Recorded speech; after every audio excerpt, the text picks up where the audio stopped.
ನನ್ನೆಲ್ಲ ಪ್ರೀತಿಯ ವೀಕ್ಷಕರಿಗೂ ಜ್ಞಾನವೇ ಜ್ಯೋತಿ ಚಾನಲ್ಗೆ ಮತ್ತೊಮ್ಮೆ ಸ್ವಾಗತ. ಸಮಾಜದ ಹಿತದೃಷ್ಟಿಯಿಂದ ನಮ್ಮ ಒಂದು ಕಿರುದೃಷ್ಟಿಗೆ ನಿಮ್ಮೆಲ್ಲರ ಬೆಂಬಲವಿರಲಿ ಮತ್ತು ವಿಷಯಗಳು ಇಷ್ಟವಾದಲ್ಲಿ ಹೆಚ್ಚು ಶೇರ್ ಮಾಡಿ ಮತ್ತು ಸಬ್ಸ್ಕ್ರೈಬ್ ಮಾಡಿ.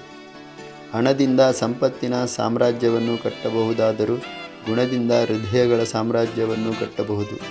ಹಣವು ಸರ್ವಸ್ವವು ಅಲ್ಲವೇ ಅಲ್ಲ, ಆದರೂ ಹಣವಿಲ್ಲದಿದ್ದರೆ ಬದುಕಲು ಸಾಧ್ಯವಿಲ್ಲ. ಹಾಗಾಗಿ ಹಣವು ಸರ್ವಸ್ವವಲ್ಲದಿದ್ದರೂ ಅದು ಜೀವನ ಅವಶ್ಯಕವಾಗಿದೆ. ಇಂದು ದುಡ್ಡೇ ದೊಡ್ಡಪ್ಪನಂತೆ ಕೆಲಸ ಮಾಡುತ್ತಿದೆ.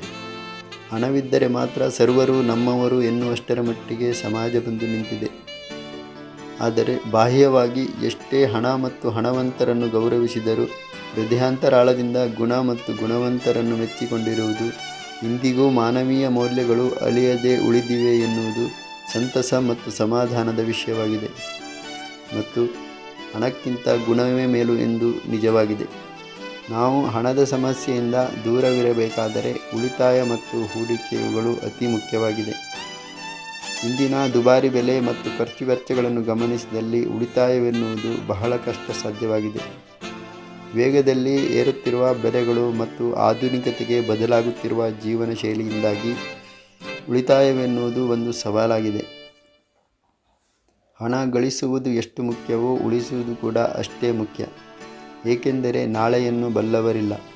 ಪರಿಸ್ಥಿತಿ ಎನ್ನುವುದು ನಮ್ಮ ಕೈಯಲ್ಲಿಲ್ಲ, ಆದರೆ ನಮ್ಮ ಮನಸ್ಥಿತಿಯನ್ನು ನಾವು ಪರಿಸ್ಥಿತಿಗೆ ಸರಿಯಾಗಿ ಸಿದ್ಧಪಡಿಸಿಕೊಳ್ಳಬೇಕಾಗಿದೆ. ಒಂದೊಮ್ಮೆ ನಾಳೆ ಉದ್ಯೋಗ ಕಳೆದುಕೊಂಡಾಗ, ದೈಹಿಕ ತೊಂದರೆಯಾದಾಗ ಅಥವಾ ಈಗಾಗಲೇ ಅನುಭವಿಸಿರುವಂತಹ ಕೊರೋನಾದಂತಹ ಬೇರೆ ಯಾವುದಾದರೂ ಮಹಾಮಾರಿ ಎದುರಾದರೆ ಉಳಿತಾಯವಿಲ್ಲದಿದ್ದಲ್ಲಿ ಗಳಿಕೆಯ ಮಾರ್ಗವನ್ನು ಕಳೆದುಕೊಂಡು ದುಸ್ಥಿತಿಯ ಜೀವನವನ್ನು ಸಾಗಿಸಬೇಕಾಗುತ್ತದೆ. ಹಾಗಾಗಿ ಗಳಿಕೆ ಎಷ್ಟು ಮುಖ್ಯವೋ ಉಳಿತಾಯವೂ ಕೂಡ ಅಷ್ಟೇ ಮುಖ್ಯವಾಗಿದೆ. ಶ್ರೀಮಂತರು ಗಳಿಸುವ ಮತ್ತು ಉಳಿತಾಯದ ಹಣವನ್ನು ಹೂಡಿಕೆ ಮಾಡಿ ಅದನ್ನು ಬೆಳೆಸುವ ಮಾರ್ಗವನ್ನು ಆಯ್ದುಕೊಂಡರೆ, ಬಡವರ್ಗದ ಮತ್ತು ಮಧ್ಯಮ ವರ್ಗದ ಜನರ ದೊಡ್ಡ ಸಮಸ್ಯೆ ಎಂದರೆ ಗಳಿಸುವ ಮತ್ತು ಉಳಿತಾಯದ ಕಡೆ ಹೆಚ್ಚು ಗಮನ ಹರಿಸದೆ ವ್ಯಯದ ಕಡೆ ಅತಿಯಾಗಿ ಗಮನ ಕೊಡುತ್ತಾರೆ. ಆದಾಯ ಬರುವ ಮೊದಲೇ ಅವರಲ್ಲಿ ವ್ಯಯದ ಪಟ್ಟಿ ಸಿದ್ಧವಾಗಿರುತ್ತದೆ. ವ್ಯಯಿಸಿ ಉಳಿದರಷ್ಟೇ ಉಳಿತಾಯ ಎನ್ನುವ ಜೀವನ ಶೈಲಿಯಲ್ಲಿ ಜೀವನವನ್ನು ಸಾಗಿಸುತ್ತಿರುತ್ತಾರೆ. ಇದಕ್ಕೆ ಒಂದು ಕಾರಣ ನಮ್ಮ ಶಿಕ್ಷಣ ವ್ಯವಸ್ಥೆಯೂ ಕೂಡ ಹೌದು. ಜೀವನಕ್ಕೆ ಅತಿ ಮುಖ್ಯವಾಗಿ ಬೇಕಾಗಿರುವ ಹಣಕಾಸಿನ ವಿಚಾರದಲ್ಲಿ ನಮ್ಮ ಪಠ್ಯಪುಸ್ತಕಗಳಲ್ಲಿ ಯಾವುದೇ ವಿಷಯಗಳಿಲ್ಲದಿರುವುದು ದುರದೃಷ್ಟಕರ ಸಂಗತಿ. ಇಂದಿನ ಪೈಪೋಟಿಯ ಜೀವನ ಮತ್ತು ಆಧುನಿಕತೆಗೆ ಬದಲಾಗುತ್ತಿರುವ ಜೀವನ ಶೈಲಿಯಿಂದಾಗಿ ಉಳಿತಾಯದ ಮಾರ್ಗವು ಅಷ್ಟು ಸುಲಭವಲ್ಲವಾದರೂ ನಾವು ನಮ್ಮ ಮುಂದಿನ ಬದುಕಿಗಾಗಿ ಗಳಿಕೆಯ ನಿರ್ದಿಷ್ಟ ಅಂಶವನ್ನು ಮೊದಲೇ ಉಳಿತಾಯ ಮಾಡಿ ಅದನ್ನು ಒಳ್ಳೆಯ ಕಡೆ ಹೂಡಿಕೆ ಮಾಡುವ ಕಾರ್ಯತಂತ್ರವನ್ನು ರೂಪಿಸಬೇಕಾಗಿದೆ. ಇದು ನಮಗೆ ಹಣಕಾಸಿನ ವಿಚಾರದಲ್ಲಿ ಸ್ವತಂತ್ರವಾಗಿ ಬದುಕಲು ಸಹಾಯವಾಗುತ್ತದೆ. ಇಲ್ಲವಾದಲ್ಲಿ ಇಂದಿರುವ ಸ್ಥಿತಿಯಲ್ಲೇ ಅಥವಾ ಇದಕ್ಕಿಂತಲೂ ಕಠಿಣ ಸ್ಥಿತಿಯಲ್ಲಿ ಜೀವನವನ್ನು ಸಂಘರ್ಷದಿಂದ ಕಳೆಯಬೇಕಾಗುತ್ತದೆ. ಹಾಗಾಗಿ ಉಳಿತಾಯದ ಈ ನಿಯಮವನ್ನು ಆಯ್ಕೆ ಮಾಡಿಕೊಳ್ಳಿ ಮತ್ತು ಅಳವಡಿಸಿಕೊಳ್ಳಿ. ಇದು ನಿಮಗೆ ಸಹಾಯವಾಗಬಹುದು.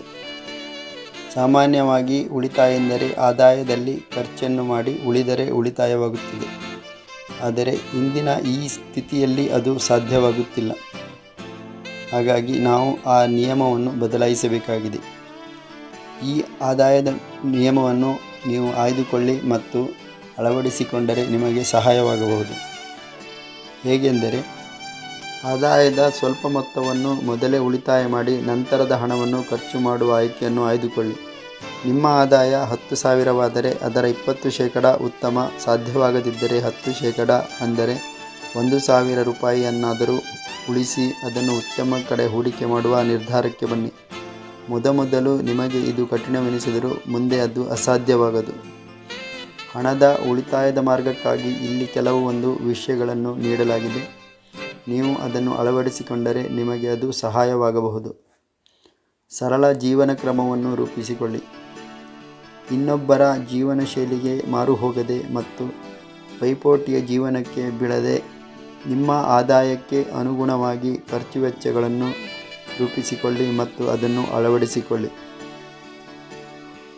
ಬಜೆಟ್ ರಚಿಸಿ, ಅಂದರೆ ಹಣಕಾಸನ್ನು ಉತ್ತಮವಾಗಿ ನಿರ್ವಹಿಸುವ ನಿಮ್ಮ ಆದಾಯ ಮತ್ತು ಖರ್ಚು ವೆಚ್ಚಗಳನ್ನು ತಿಳಿದುಕೊಳ್ಳಿ. ಉಳಿತಾಯ ಮತ್ತು ಹೂಡಿಕೆಗಳಿಗಾಗಿ ನಿರ್ದಿಷ್ಟ ಮೊತ್ತವನ್ನು ನಿಗದಿಪಡಿಸಲು ಬಜೆಟನ್ನು ರಚಿಸಿ ಮತ್ತು ಅಳವಡಿಸಿಕೊಳ್ಳಿ. ನಿಮ್ಮ ಖರ್ಚುಗಳ ಮೇಲೆ ನಿಗಾ ಇರಲಿ. ನೀವು ಕಡಿತಗೊಳಿಸಬಹುದಾದ ಖರ್ಚುಗಳನ್ನು ಗುರುತಿಸಲು ನಿಮ್ಮ ಹಣ ಎಲ್ಲಿ ವ್ಯಯವಾಗುತ್ತಿದೆ ಅನ್ನುವುದರ ದಾಖಲೆ ಇರಿಸಿ ಮತ್ತು ಖರ್ಚನ್ನು ಮಿತಿಗೊಳಿಸಿ. ಉಳಿತಾಯದ ಗುರಿಗಳನ್ನು ಹೊಂದಿಸಿ.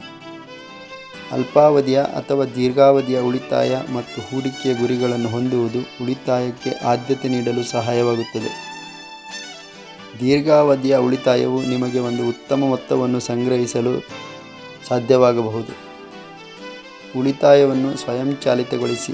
ನಿಮ್ಮ ಉಳಿತಾಯ ಸ್ಥಿರ ಮತ್ತು ನಿರ್ದಿಷ್ಟವಾಗುವುದನ್ನು ಖಚಿತಪಡಿಸಿಕೊಳ್ಳಲು ಉಳಿತಾಯ ಖಾತೆಗಳಿಗೆ ಸ್ವಯಂಚಾಲಿತ ಹಣ ವರ್ಗಾವಣೆಯನ್ನು ಆಯ್ಕೆ ಮಾಡಿಕೊಳ್ಳಿ.